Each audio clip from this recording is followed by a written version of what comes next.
집단 감염 위험이 높은 종교시설과 실내체육시설, 유흥시설은 앞으로 보름 동안 운영을 중단해 줄 것을 강력히 권고합니다.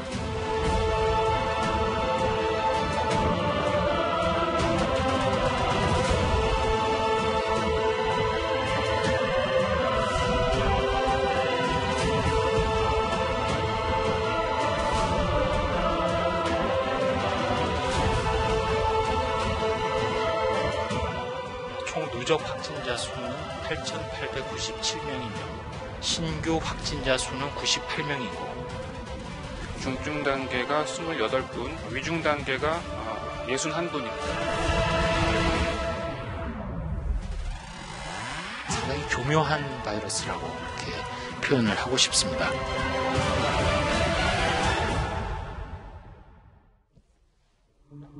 예, 특집 뉴스탑 10 여기부터입니다.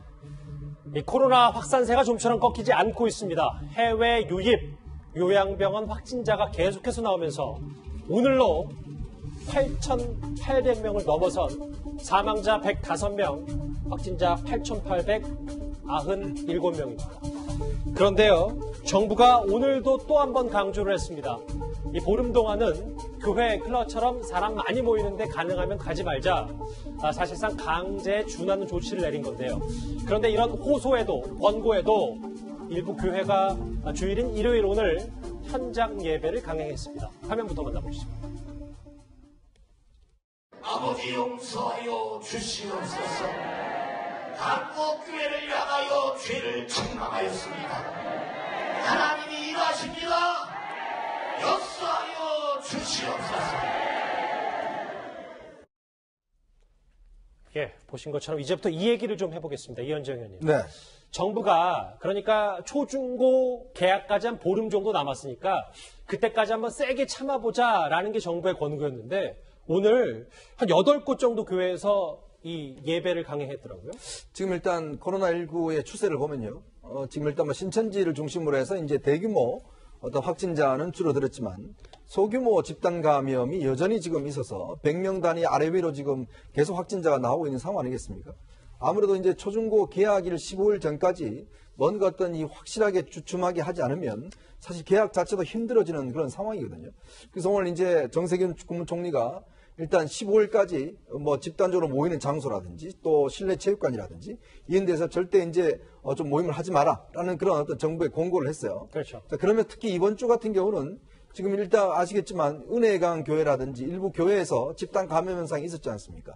그래서 지금 대형 교회를 중심으로 해서 더 이상 열지 말도록, 물론 뭐 지금 천주교와 또 불교 같은 경우는 이 초파일까지도 한 달 연기할 정도로 정부 정책 협조를 하고 있는데 지금 좀 전에 보신 화면을 보면 여전히 지금 대형 교회가 중심으로 해서 지금 8군데가 지금 예배를 하고 있는데요. 지금은요, 중세 시대가 아닙니다. 자, 중세 시대에는 저런 것들이 어떤 면에서 보면 뭐 마녀가 일으켰다 해서 뭐 화형다고 했지만 지금은 과학의 시대예요. 근데 아멘 한다고 해서 지금 이 병이 다 낫는 게 아니지 않습니까? 자, 그럼에도 불구하고 왜 과학 자체를 불신하고 있는 것인지, 또 정부의 정책을, 문제는요, 저분들은 저렇게 예배를 보지만 주변에 있는 주민들은 정말 불안해서 못 살겠다는 분들이 많아요. 맞아요. 예. 그러니까 본인들은 물론 뭐 교회 나오고 하는 건 좋지만 이 사회에 어떤 면에서 보면 대단히 문제를 일으킬 수 있는 가능성이 크기 때문에 정말 지금은 자제해야 될 때라고 생각이 듭니다. 최진봉 교수님, 네. 전문가시잖아요. 그런데 네. 화면을 보면 뭐 정광훈 목사의 사랑제일교회는 말할 것도 없이 일부 교회는 셔틀버스까지 대절을 해서 이제 교인들이 왔다고 하는데 네.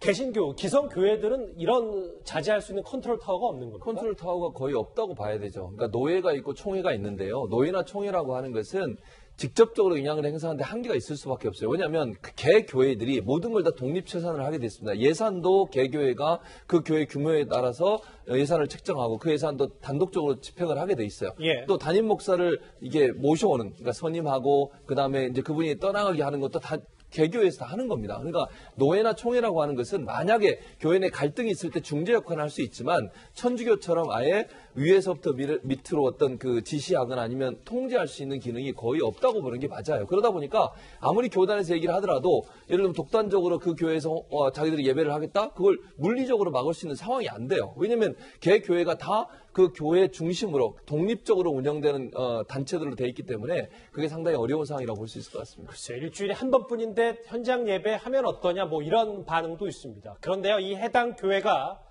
보시는 것처럼 전광훈 목사가 공직선거법 위반으로 구속된 이후 이 대통령의 대국민 담화를 비웃기라도 하듯이 줄곧 현장 예배를 강행해 왔었습니다. 시민 여러분, 광화문 광장이론에 좀 조용히 해주세요. 조용히. 하룻밤 사이에 142명이 확진자가 생겨났고 청정 지역까지 뚫리고 있습니다. 집회를 중지하고 빨리 집으로 돌아가시기 바랍니다. 야외에서는 감염되는 사실이 전혀 없다는 사실입니다. 할렐루야! 실내 안에서의 모임은 통제하지 않고 전혀 감염되는 사실이 없었던 야외 집회 우리를 방해 놓으려고 이 집회를 금지한다든지. 이 알려진 바로는요, 이 전광훈 목사의 사랑제일교회는 코로나 발병 이후에도 계속해서 주일에 예배를 드렸다는 것으로 알려졌습니다. 지금 백 교수님, 저 이 질문 드리고 싶어요. 일부 보도를 보니까 이 사랑제일교회에서는 부침개 같은 음식물까지 같이 함께 나눠 먹었다는 거 알려졌거든요. 이거 글쎄요, 뭐 그게 증상이 있던 없던 코로나 발병에 이런 행동들 굉장히 위험한 거 아니겠습니까? 우리가 지금 실내 환경에서 환기도 잘 안 되는 상황이고 또 거기 제일 중요한 게 시간이라는 것이죠. 장시간에 걸쳐서 같이 식사를 한다면은 감염이 될 확률이 굉장히 높다 하는 것은 저 앞에 있던 환자들한테서 많이 나왔던 얘기거든요. 예. 일단 3번 환자라는 분이 한일관이라는 데서 식사를 했는데 바로 옆에 떨어져 있는 사람이 감염이 되었다 하는 것을 보면은 식사를 같이 한다는 것 자체가, 시간을 같이 있는 것 자체가 감염의 위험성은 굉장히 높아진다고 볼 수가 있죠. 굉장히 높은, 상당히 우려 섞인 행동들 아니겠습니까? 예, 그렇습니다. 장혜철 변호사님, 이 부분인 것 같아요. 뭐 일부 오늘 뭐 현장 예배를 강행한 교인, 신도들도 체온도 재고 명단도 적는 인들도 있었지만 아주 일부는, 극히 일부지만 점검 나온 공무원들과 고성, 말싸움까지 벌인 사람들도 있습니다. 현장에서 경찰들이 이제 공무원들이 점검할 수 있는 동선을 확보해주기 위해서 펜스 등을 설치했습니다. 그러자 일부 교인들이 왜 이런 걸 설치하느냐면서 항의하는 과정에서 넘어지신 다음 구급차를 타고 이송되는 경우도 있었고요. 다행히 큰 부상은 아니라고 알려지고 있습니다. 일정 부분 언성이 높아지는 경우도 있다고 하는데 이 예배를 하는 기독교 사회에서도 이게 종교 탄압이 아니라는 점을 좀 이해하셔야 될 것 같아요. 예. 종교 탄압 차원인 것이 아니라 전반적인 국가 재난 사태를 컨트롤하기 위해서 국가에서 양해를 구하는 것이거든요. 그리고 사실 예배 보는 이 기독교 사회에 이런 말이 있습니다. 사회의 빛과 소금이 되라는 말이 있는데 결국 지금 상황에서 근처 지역 주민들을 불안하게 하면서까지 예배를 드리는 게 빛과 소금이 되라는 예수님 말씀과는 조금 동떨어진 것이 아닌가 하는 그런 생각이 들고요. 만에 하나라도 이 오프라인 예배를 드린 교회에서 집단 감염이 발생하게 되면 신천지교를 향했던 국민들의 비판이 일반 기독교를 향해서도 다 돌아서게 될 겁니다. 그것이 이 자신들의 교회뿐만이 아니라 전체 기독교 사회 전체에 굉장히 안 좋은 영향을 미칠 수도 있다는 점을 생각하신다면 지금은 정부의 지침에 조금 따라주시는 게 좋지 않겠나 하는 그런 생각을 제가 감히 말씀드리고 싶습니다. 사실 예배 중단을 어제 정세균 총리가 강력하게 권고했던 터라 더욱 이 상황이 씁쓸해 보입니다. 정부는 오늘 이 권고에서 한 발 더 나아가서 관용은 없다 이렇게 잘라 말했습니다. 집단 감염 위험이 높은 종교시설과 실내 체육시설, 유흥시설은 앞으로 보름 동안 운영을 중단해 줄 것을 강력히 권고합니다. 불가피하게 운영할 경우에는 준수사항을 철저히 지켜야 합니다. 명령을 어기면 처벌하는 등 정부의 방역을 방해하고 공동체에 위해를 끼치는 행위에 더 이상 관용은 있을 수 없습니다. 이현주 의원님 화면 같이 보실게요. 지금 목소리도 들었지만 정 총리의 이 경고 수준이 어제보다 오늘이 확실히 높아졌고 더 이상 관용은 없다. 만약에 벌금은 물론이고 감염이 됐을 경우 손해배상까지 물겠다 뭐 이런 메시지인 것 같은데요. 근데 저는 정부의 조치가 참 아쉬움이 많습니다. 지금 일단 정세균 국무총리가 오늘 권고라는 이야기를 했지 않습니까? 권고라는 이야기는 안 들어도 된다라는 이야기예요. 근데 만약에 여기서 이제 어떤 이 명령을 어긴다는 게 뭐냐면 마스크를 낀다든지 손 소독제를 한다든지 그다음에 체온을 잰다든지 이러한 사항을 지키지 않을 경우 그다음에 만약에 확진자가 나왔을 경우에 그것에 대한 구상권을 청구하겠다라는 것인데 예. 구상권이나 재판을 가봐야 알겠죠. 근데 지금 우리가 그 행정명령을 지키지 않으면 벌금 300만 원밖에 되지 않습니다. 자, 그러니까 지금 대만 같은 경우는 이 사태가 있자마자 벌금을 수천만 원대로 올렸어요. 그리고 지금 이 미국이나 유럽 같은 경우는 강력한 조치를 취하고 있습니다. 못 나오게 하고 있어요. 아예 집에서 못 나오게 하는 조치를 취하고 있어요. 손방망이 처벌이란 말씀이죠. 그렇죠. 왜냐하면 이거는요. 어떤 면에서 보면 정부가 지금 이 사태를 안다면 저걸 지금 말로 해서 될 문제가 아니지 않습니까? 어떤 이런 감염병에 긴급한 상황에서는 정부가 강제력을 동원해야죠. 근데 지금 벌금 고작해서 벌금 300만 원? 저분들 내고 말죠. 그냥 집회 안 하면. 그러니까 이게 어떤 면에서 정부의 어떤 권권력이라는 게 너무나 약하게 보이는 게 아니냐. 왜냐하면 지금 저런 집회를 하는데도 불구하고 막을 수 있는 방법이 없습니다. 그 정부가 권고만 할 수 있는 거예요. 그리고 저것도 예를 들어서 이 조치를 다 지키면 나중에 구상권 이야기인데 구상권은 결국 법원에서 판단하는 문제거든요.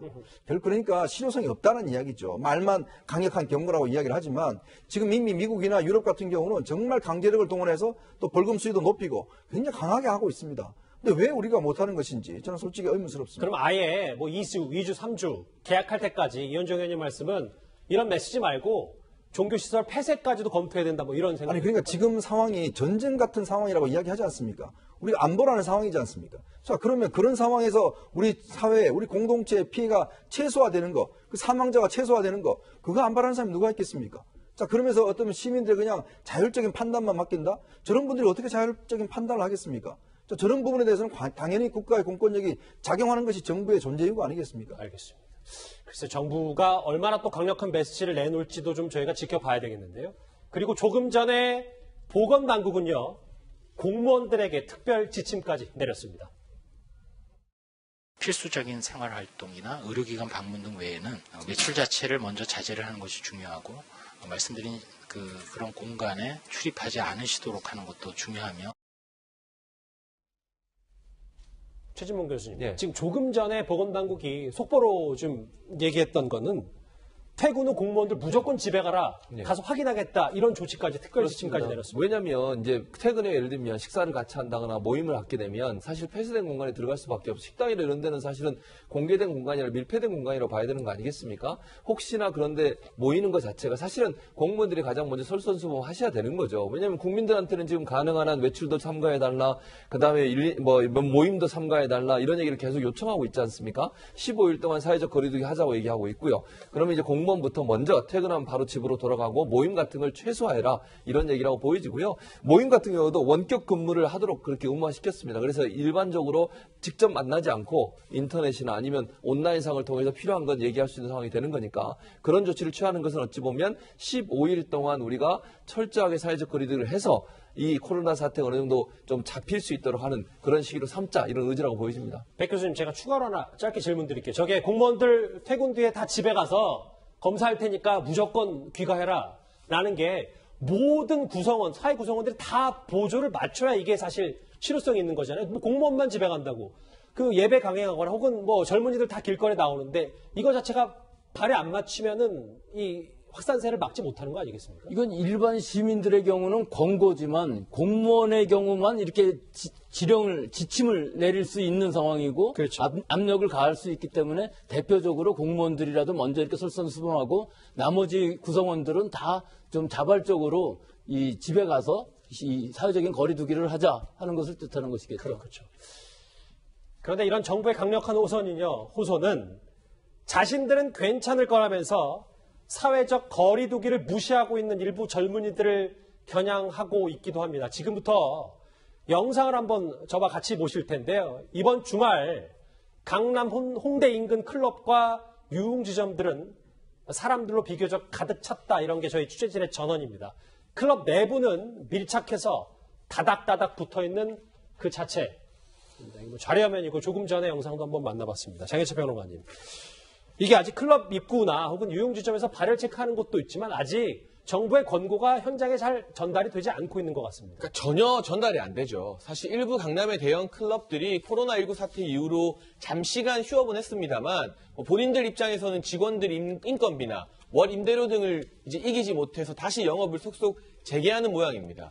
그런데 보시는 것처럼 줄을 서는 사람들 사이에 간격이 전혀 지켜지고 있지 않아요. 그리고 저 클럽에서 유흥을 즐기는 분들이 실내에서 과연 마스크를 착용하겠습니까? 또 인구 밀도를 따져보게 된다면 이 클럽이라는 공간의 특성상 정말 1m나 2m는커녕 이 사람들이 화장실 갈 때도 지나갈 틈이 없이 빽빽할 정도로 인구 밀도가 심각한데 이게 모두 다 밀폐된 공간입니다. 뿐만이 아니라 이 클럽에서 음주를 할 때도요. 새 술잔을 받아 쓰는 것이 아니라 남이 썼던 술잔을 계속해서 돌려 쓰는 형태로 이 안에서 유흥이 이루어지기 때문에 감염에 있어서 가장 취약한 집단시설을 꼽으라면 단연 이러한 대형 클럽과 유흥주점 등을 손꼽을 수 있을 것 같은데 여기에 대해서 우리 당국이 일반적인 권고 조치만 내리고 수수방관한다는 것은 너무나 미약한 조치가 아닌가 싶고 이 클럽 영업주들 입장에서는요. 벌금 300만 원 내고 하루 영업하는 게 낫습니다. 이 주말에 얻을 수 있는 수익이 억대이기 때문에 그렇기 때문에 유럽에서 강력하게 취하는 수준의 매우 엄격한 법 집행이 클럽을 포함한 이런 유흥주점들에게도 동일하게 적용되어야 하지 않을까 싶습니다. 백 교수님, 세계보건기구도 젊은이들 천하무적 아니다. 코로나 정말 조심해야 된다. 어제 그런 보도까지 나왔었는데 지금 클럽, 유흥주점 같은 게 교회 못지않게 더 지금 우려가 되는데 백 교수님 전문가로서 젊은이들에게 뭐 해주실 말씀 있습니까? 그래서 우선 이 클럽에 조금만 더 보태자면 예. 장시간에 걸쳐서 클럽 안에서 놀고 있지 않습니까? 또 춤을 추는 상황, 또 시끄러운 음악에 의해서 서로 대화를 할 때도 아주 가까이 갈 수밖에 없는 상황이기 때문에 굉장히 아주 감염이 우려되는 상황이죠. 그리고 젊은 층의 경우에 있어서는 실제로는 우리가 코로나19 감염에 굉장히 약하다 하는 말이 없어요. 증상이 약하다. 즉 감염에 대한 저항성이 더 있는 것은 아니지만 증상이 없거나 거의 느끼지 못한다고 하는데 실제로는 자기가 아무리 가볍게 느끼고 갔더라 할지라도 사실은 호흡기의 바이러스가 다 없어진 후에도 다른 장기에도 감염이 될 수가 있거든요. 즉 소화기라든지 혹은 심지어는 생식세포에까지 감염되는 경우가 있기 때문에 이 여러 가지 케이스들을 중국에서 보면 우리나라라고 꼭 이것이 안 맞으리란 법도 없기 때문에 굉장히 젊은이들도 주의해야 될 상황이고 또 여러 번 얘기했던 그 사이토카인 스톰 같은 경우도 드물게는 나타나기 때문에 그렇죠. 이 무시할 만한 상황은 아니다 그렇게 볼 수 있습니다. 정부의 권고에도 오늘 현장 예배를 강행한 일부 교회와 일부 젊은이들의 클럽, 유흥주점 문화까지 하나하나 짚어봤습니다.